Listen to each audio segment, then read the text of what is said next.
Hi, everyone. I'm Kiva Schuler, founder and CEO of the Giant Institute for Parenting, and I'm really excited today because we're having a conversation with some of the amazing dads that are in our coach certification program. I have to tell you, we are a community predominantly made up of women, moms. Probably about 90% of our students happen at this point to be women. And every time we see an application from a dad, the whole team does a happy dance. And these gentlemen that I'm going to be sharing with you today happened. It just was the way the fates aligned to all be in the same cohort. You may know that we have a small group training model. There's not usually more than 10 or 12 people in a group. And so Ian and Mark and Roman it's like our first time ever of having three men in one of our training cohorts. And this just moves me on a personal level. I was so excited when this happened. And I invited each of you here today to just hear a little bit about your inspiration to join Jai and what the journey has been like for you so far. I know you're still in the training, so it's not over yet. But Mark, would you be willing to start? And I'd love to hear. Of course, we know your wife really well, but I'd love to hear your inspiration for saying, "Yeah, I want to go through this program." Yeah, so my wife got certified about, I don't know, a year and a half ago, maybe, and 2 years. yeah, maybe 2 years ago. Yeah, wow.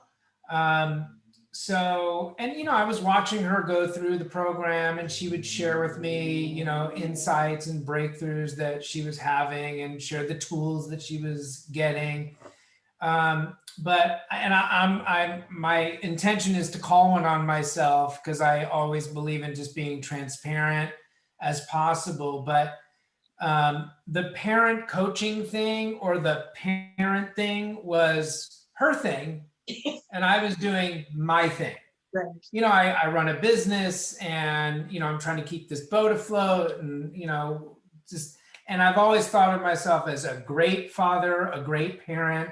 I have 3 children, 14, 5, and almost 3. I love my kids dearly. And as I started to watch her go through this, I started to see that there was definitely more that I could bring to the table than I was bringing. Loving your kids is not sufficient. My wife said, "Hey, why don't you do this with me? And maybe we can actually do this together." And I, of course, love to do things together with my wife. So I'm usually a yes. I jumped in, and the first thing that I got in the program, which kind of was hard to get, was I have 3 children, and why am I not interested in being a better parent? I actually found myself being aloof and not interested in developing myself in that area. That who I was enough, and that kind of was hard to see. But in that, I got interested. I started to be like, okay, this is something I absolutely need to be interested in, because I have 3 children, and I do have patterns that I've inherited, and I do go off automatic. I lose my patience, and I can be more present. I can be more present with them, and I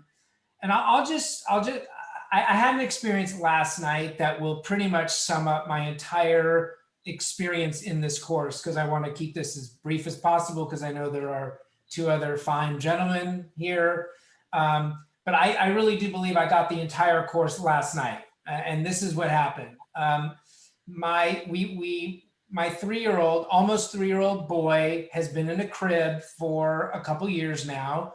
And we were so excited to transition him into a bed. His big boy bed. Big boy bed. And it was very exciting. And, of course, we asked him if he wanted that. And, he said, yeah. But usually when they say yes, you don't really know if they actually understand what you're asking them until it really happens. So we put him to bed last night and he was having a very tough time going to sleep. And it was late to boot. So we were behind schedule. We were putting him to bed. And I found myself getting frustrated with him because he wasn't going to bed. And I wanted, to kick back and relax because that's. Can I clock out now? Can I clock out now, right? Like, just make it to the couch. Just make it to the couch, right? And here is what happened that really was extraordinary, which was I got into his world and I started to see, here is this kid who's been safe in his crib. And all of a sudden, he's got these nice like muslin sheets and he's got his blankets. And all of a sudden he's got this bigger bed, like it's a bigger area of space. The walls are gone and the sheets are kind of, sheets, they're cold, they're not as warm as those muslin sheets. He's got this new comforter and he's trying to get himself comfortable. And my heart started to break for him because I really was seeing him struggle, and it was getting to be like 10:30, and he was delirious, but he couldn't get comfortable. And I held him and I started to go through the normal bedtime routines. I would sing to him. But what was great was I had patience, like whatever it was going to take to make him feel safe, because I understood he was going through a transition. And I was holding him at one time and I literally started to weep. I started to cry because I love this kid so much. And what I saw as a parent is it's hard to be with the feelings of connecting with your kids and what they're going through and the fear that they're going through or the discomfort that they're going through, because we as adults have numbed ourselves to the vulnerability that life is, and what it is for a 2.5-year-old, 3-year-old to be navigating in this crazy freaking life that we live. And I just expect them to just get used to the bed and come on, let's go to sleep. I mean, let's. It's such a simple story, and yet that's world shifting stuff. Because if we look at it through the lens of the old way, right, the dominant model, that would have created a power over dynamic, right, shaming this little human for his very understandable feelings. And what does he learn? Fear is wrong. I must comply. All these things that we don't actually desire our children, when we examine it, to learn. It's these micro moments. I've had them too, Mark, and I really get it, that show the biggest transformation. It's huge stuff. Yeah. And to get into his world, it's like, just stop and get into his world. And what does he need right now? And, and my agenda is like, screw my agenda. Yeah. A lot of times my agenda has been way more important because I just want to be comfortable. Yep. And I want to clock out. And that sucks for them, Yeah, so good. Thank you so much. Ian, I'd love to hear from you. What had you step into getting certified as a parenting coach? Yeah, so I had my first child a little over 18 months ago, and I'm a little bit older dad. I'm 44. And so I had never really thought that I'd have children, but I met an amazing woman and we decided to have some children. And we decided that we wanted to, be the best parents that we could. So we started doing a lot of research, reading a lot of books, attachment science, nervous system. There's some pretty cool stuff out there. And as I was reading some stuff, I realized that I wanted to help other parents. I guess I realized that there's all these books because there's so many issues, right? And parents having struggles and children. Yeah. So I realized that I kind of wanted to help other parents with these struggles, right? And I read a book. It was Parent Effectiveness Training by Thomas Gordon. great stuff. And that kind of inspired me to look for like a coaching program so that I could teach other parents or coach other parents. Parent educator, I kind of went through several different ideas and found maybe 10 or so programs. And Jai really stuck out to me because I'd made a list of all the things that I kind of wanted to incorporate into my own education or coaching. And when I read the Jai curriculum, I was super excited because it incorporated almost all the things on that list, which was not short. Yeah, so I really rapidly signed up for Jai because it was the right fit for me. And all throughout the program so far, I've learned a lot, and I still feel like it's like a super awesome fit. And I feel like maybe one of the most profound things that have happened for me is like taking all this information that I've gathered from these books and talking to people and stuff, and it's kind of centralized it and allowed me to think about it. Put it into a kind of a systematic progression.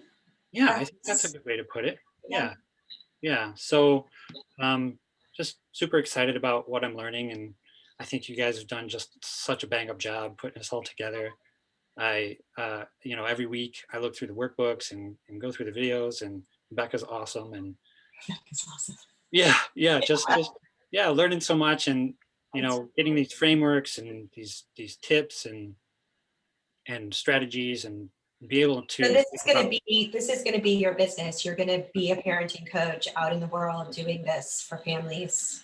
Yeah, absolutely. This is where I'm headed. I've been a tree guy for the last 15 years, or an arborist, and I need to transition away from that. And this has been really inspiring for me. And yeah, I'm super excited to get the business going, and help people and really be of service and provide as much value as I can.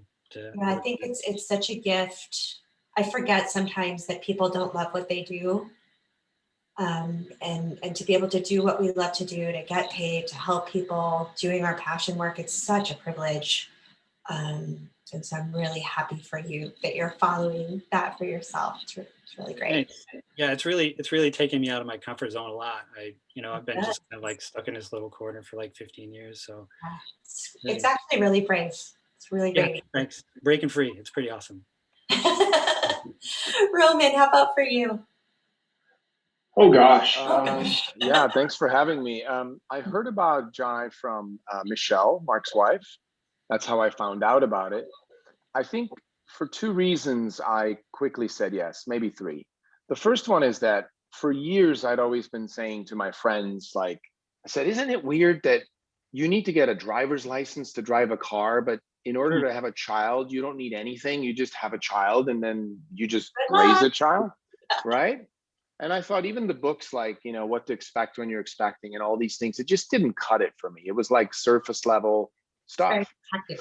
And yeah, and that's fine, but there was just a deeper, this deeper knowledge that I was not seeing out in the world being applied or being offered, right? I always say, like, maybe insurance companies should say, we're only going to pay for your delivery if you do this course before you give birth, some kind of, that's a different topic.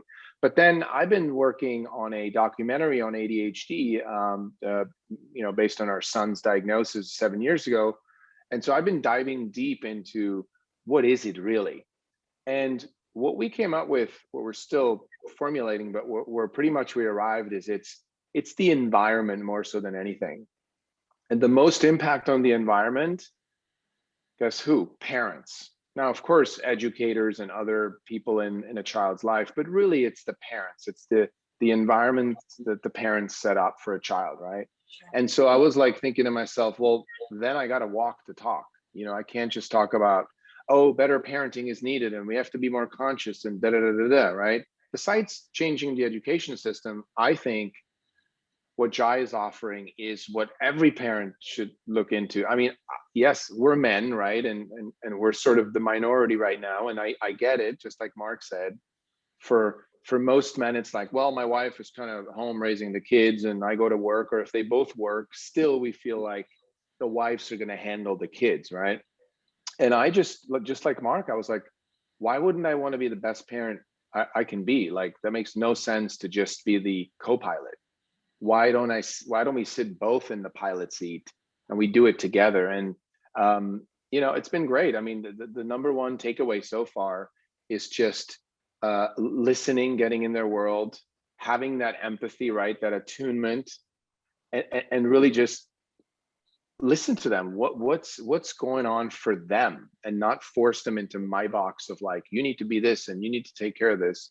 So anyway, I could go on, but I love this course, and I highly recommend it, not just to men, but to parents, because we got work to do, Yeah, I mean, we're creating a new relational framework where really parents and children are equal, where all needs matter, where all voices can be heard, where all emotions are, period. I had read an article, gosh, I don't know, 7 or 8 years ago, you guys, that men are actually better models and teachers for children of empathy and compassion. Perhaps when I read it, I thought, well, maybe it's because women are more naturally that way.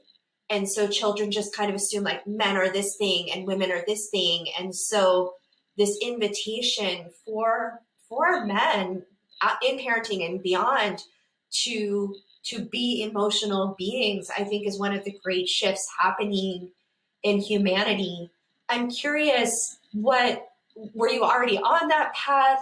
What's that been like for each of you? Ian, I'm just gonna pick one of you randomly. Any thoughts about that? Question was how we understanding that. I guess my question isn't quite clear, so let me rephrase it.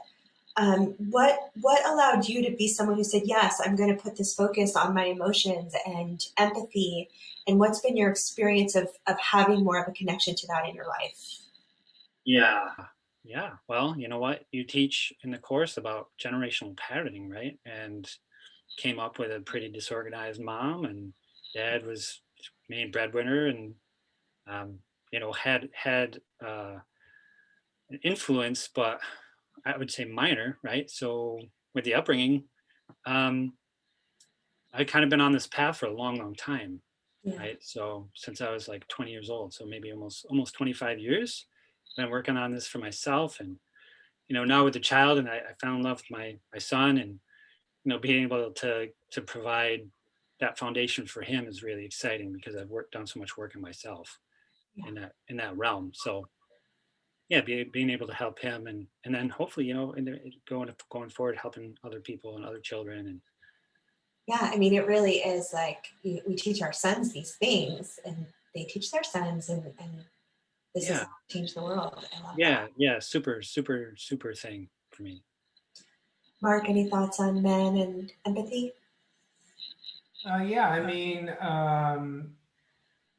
we all have the capacity to be empathetic. And, I mean, I've been involved with transformational work for 25 plus years. And I mean, what I love about this program is that it's not just learning a bunch of tips and tools to control your children better or to get them to behave. Kind of the opposite.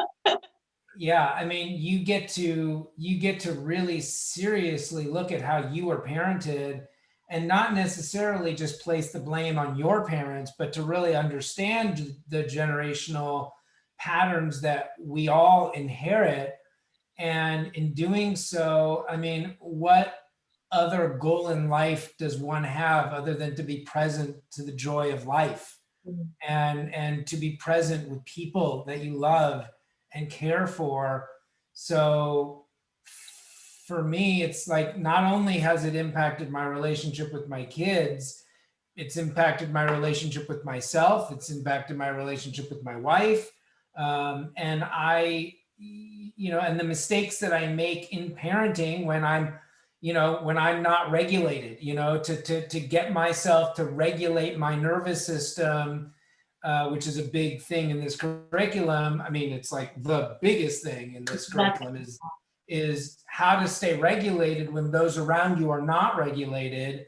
I mean, that is just priceless. And if I can, you know, open my heart more and care more and give people my presence and have my presence be enough, I don't know quite what else is there in life, you know? So I think it's a critical component, and it's critical in business. When you're running a business, you need to be present. You need to bring your presence, and you need to be empathetic with your clients or customers or whatever. You know, it's like being empathy is a valuable tool.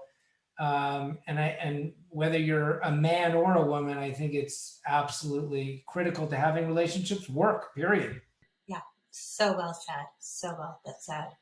Roman, I'm curious, in your research, you know, I think there's such a reach right now in our culture if behavior is presenting to diagnose, to label, you know, especially our boys.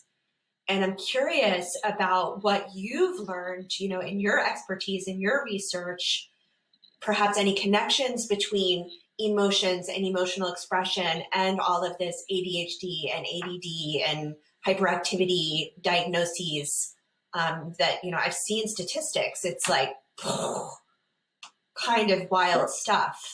Absolutely, yeah, and it's a big topic, but I think in a nutshell, you know, emotions are energy in motion, right? So if we're not expressing them, if we don't have a way to express them, and especially young children have a lot of emotions, they get stuck in their bodies, right? Because they're not heard, they're not listened to.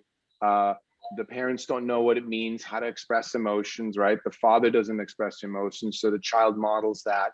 And so we end up with these kids, and that emotion, and that's based on, I believe, Bessel van der Kolk's book, The Body Keeps the Score, is that becomes arousal in the body, and that's stuck. So that's why they need to move. They need to, right?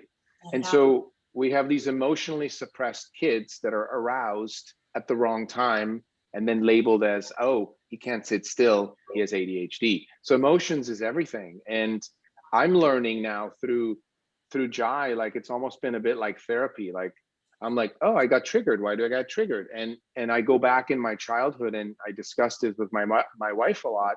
And I realized I have emotions stuck in my body that are from years back.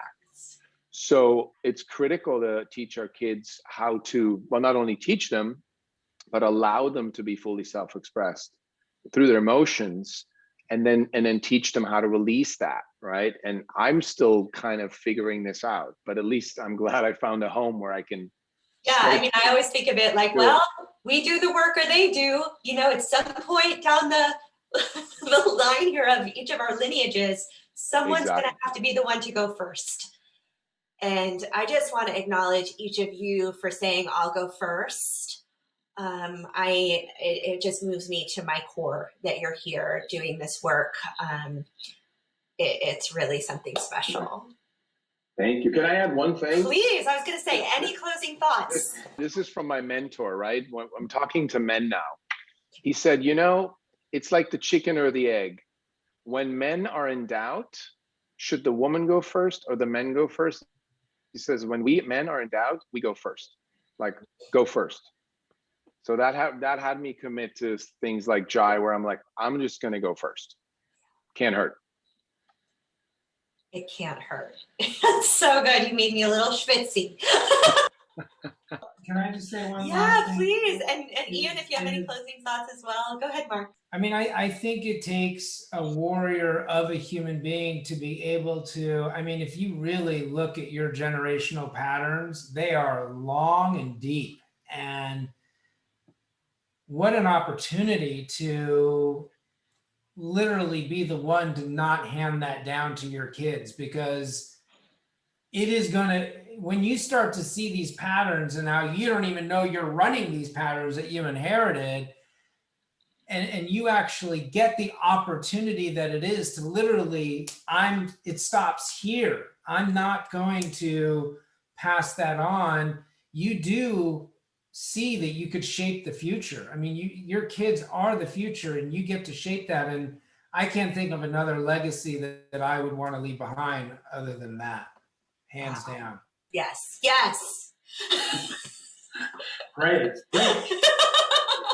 Yeah, totally. I mean, that's the legacy of it, right? You know, passing down, changing that pattern into something that's, you know, gonna be more useful to our offspring and their offspring and so on down the line, right? I guess my closing thought would be, I just want to thank you, Kiva, and your team for putting this together. I know you've been working on this for a while, and the curriculum's awesome, and I'm having a great time. I'm learning a ton, and I can't wait to provide it to other people. It's truly my pleasure. You have no idea. All right, gentlemen, thank you for taking your time and being here, sharing your stories. I know you're all going to do amazing things, so we'll stay in touch and more goodness to come. I just want to hug each of you, so I am through the Zoom. Big squeezes. Sending love to your families and thank you for your kids and all the people you'll help. I'm just going to gush all over you. All right. Thank you. Bye for now, Thanks, everybody. Kiva. You're welcome. Yeah. Yes. Thanks for having us.